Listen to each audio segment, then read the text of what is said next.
Hey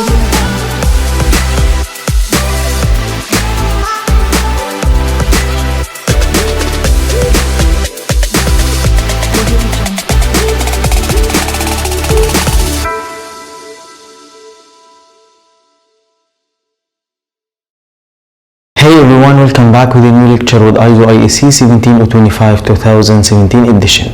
And now management review. Management review, as you know, is a meeting scheduled at planned interval, usually one time at the end of the year, and that will be attended by the lab's top management, lab manager, technical managers for each unit, and quality manager, to discuss the core elements of quality management system. Whatever happened during the year, they will discuss in this meeting.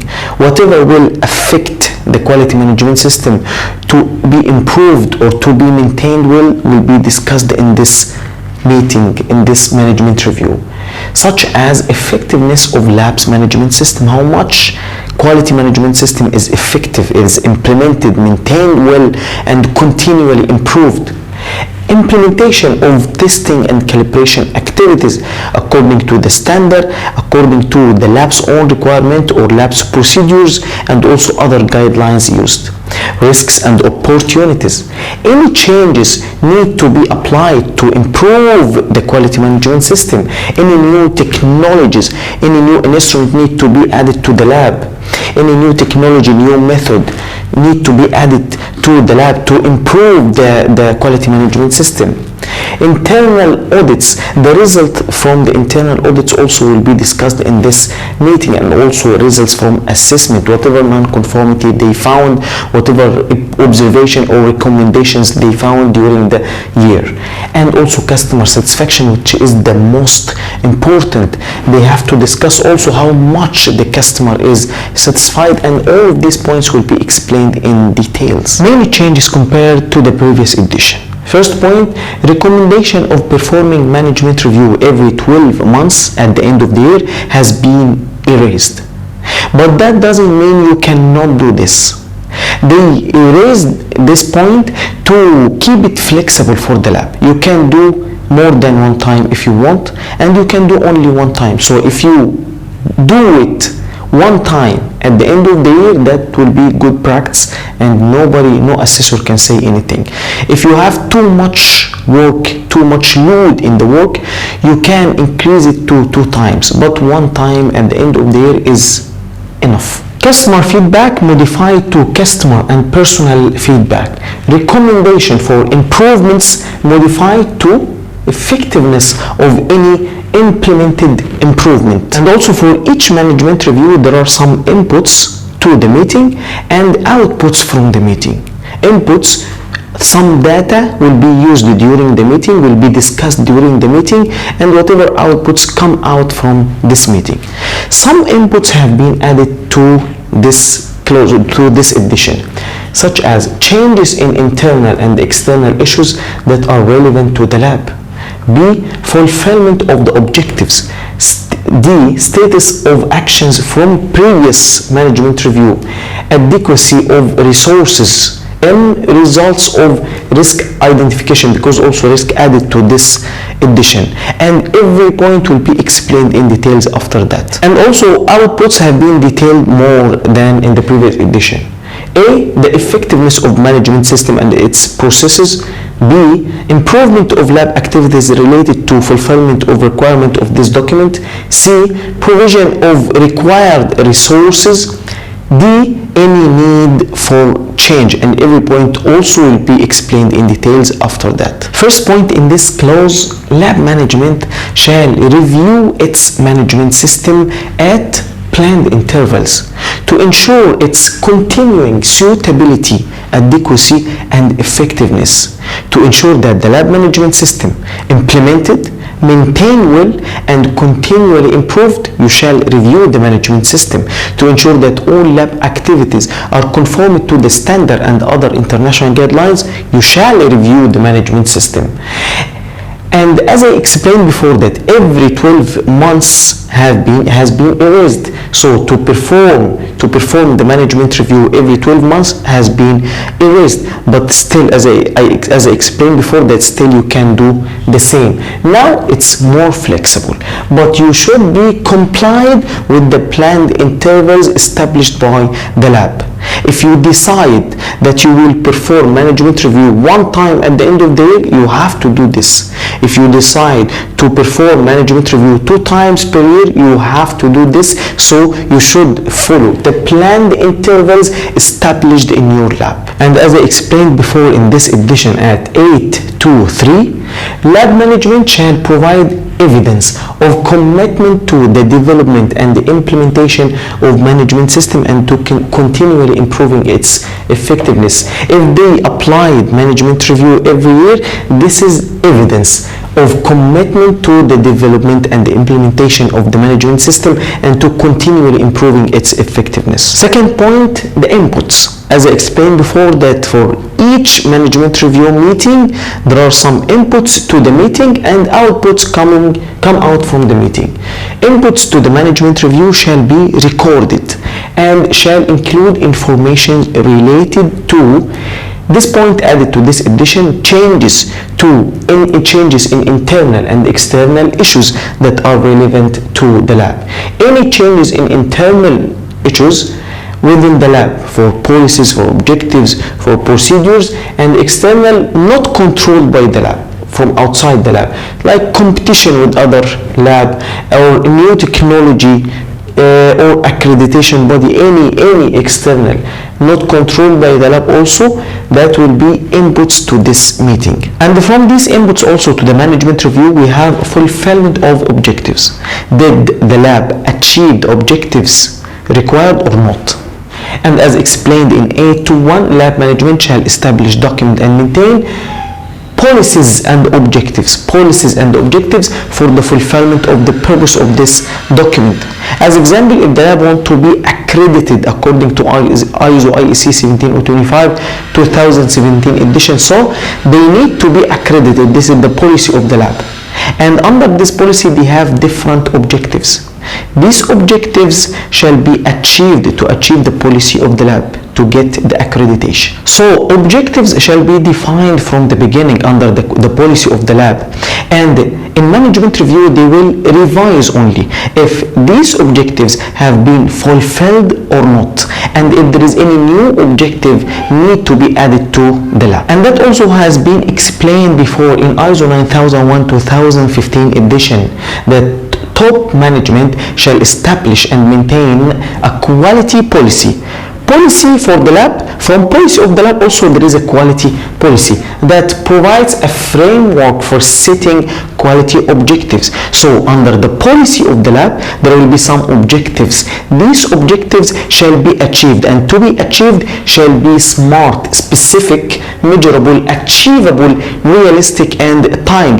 There should be a specific time to achieve each objective. At the end you will achieve all of them. And to ensure that all objectives in the lab have been fulfilled, you can use a system called KPI, key performance indicators, to ensure that all objectives in the lab have been fulfilled on the required time. Another very important input, suitability of policies and the procedures. Policies shall be suitable for the lab to be easily achievable. When you will add the policies for the lab, you should know that these policies can be easily achieved, and also procedures shall be easily applied. So in the management review they will revise and ensure that lab activities followed as per the instruction or as per the procedures, and these procedures shall be reflective of what's actually being done in the lab, and that can be checked from the result of internal audit report. And from new points added to this edition, status of actions from previous management review. Whatever result from previous management reviews also can be revised in this management review, in this meeting. Outcome also of recent internal audits, the results from that recent internal audits, how many non-conformity and observations, and this non-conformity has been corrected or not, and they have the right corrective action. So from the non-conformity corrective action form also can be revised. Assessments by external body. When it was the external body assessment, and when the next one will be, and finds what are the findings, non-conformity and observations from this assessment, how many methods has been accredited during this assessment, and did they achieve the objectives that are required or not. And also in the next assessment, how many methods can be added, and what are these methods, and do we have all resources for these new methods or not, new technology, new instrument, or we don't have. And also changes in the volume and type of the work or in the range of lab activities. It changes in the volume of the work. Number of samples have been analyzed this year, and what were the number of samples have been analyzed last year. Is there any change, number increased or decreased, and also type of work or in the range of lab activities. That means number of methods used to analyze these target analytes.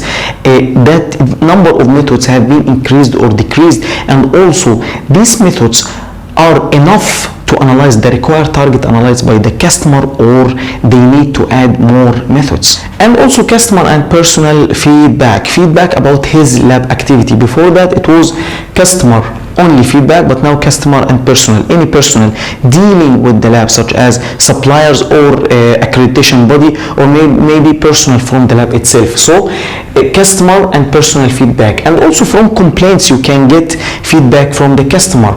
All complaints shall be closed with the customer, and you shall get the feedback from the customer after solving his problem. So process relating to complaints, as explained before in 7.9, shall be followed as instructed. Any complaint shall be forwarded to the proper person who can solve this complaint, solve this problem. Then complaints shall be closed, and after that the feedback shall be taken from the customer relating to his complaints. And effectiveness of any implemented improvement, and that before was recommendation for improvement. And in 8.6.1, lab shall identify and select opportunity for improvement and implement any necessary actions. So the lab shall identify, as I explained before, all opportunities for improvements from sampling to reporting, and if there is any opportunity for improvement shall be quickly recorded and implemented in the lab to increase the effectiveness of management system. And during the management review they shall revise if all opportunities for improvements have been recorded and implemented, and if there is any new opportunity for improvement that can be recorded in risk register form, and risk identification also, and opportunity for improvements. Whether the risk detected or opportunity for improvements, most of them shall be revised, and to ensure that all of them have been achieved. And adequacy of resources. Do we have all resources required to analyze all target analytes or not? And do we need more resources? That will be checked during the management review. And also results for risk identification in the risk register form, that will be checked. Did you find out all risks required to eliminate or reduce any negative effect on results and on lab activities or not?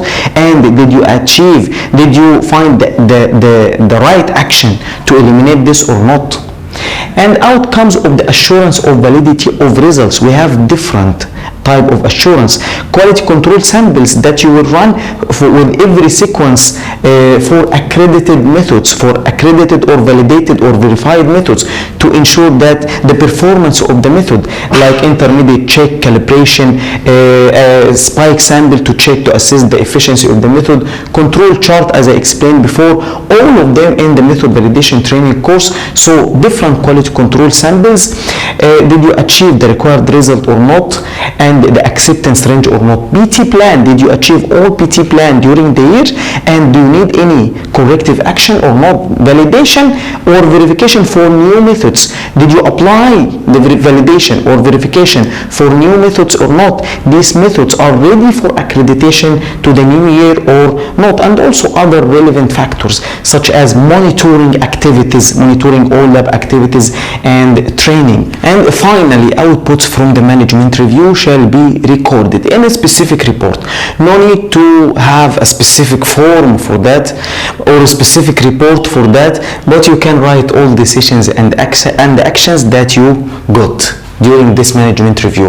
All decisions and actions related to at least the effectiveness of management system and its processes, improvement of lab activities related to fulfillment of requirement of this document, provision of required resources, any need for change. That was the end for our training course relating to ISO IEC 17025 2017 edition. I will add different forms and different procedures. Whatever I will prepare, I will add, and whatever required to be added, I will add in the resources, and you can download. And also, if I add new lecture based on the experience or trials, you can find this lecture also if you have this training course with you on Udemy. And I wish that was helpful for you to prepare your quality management system. Thank you, and don't forget to rate this course with 5 stars. Thank you, and see you with another training course.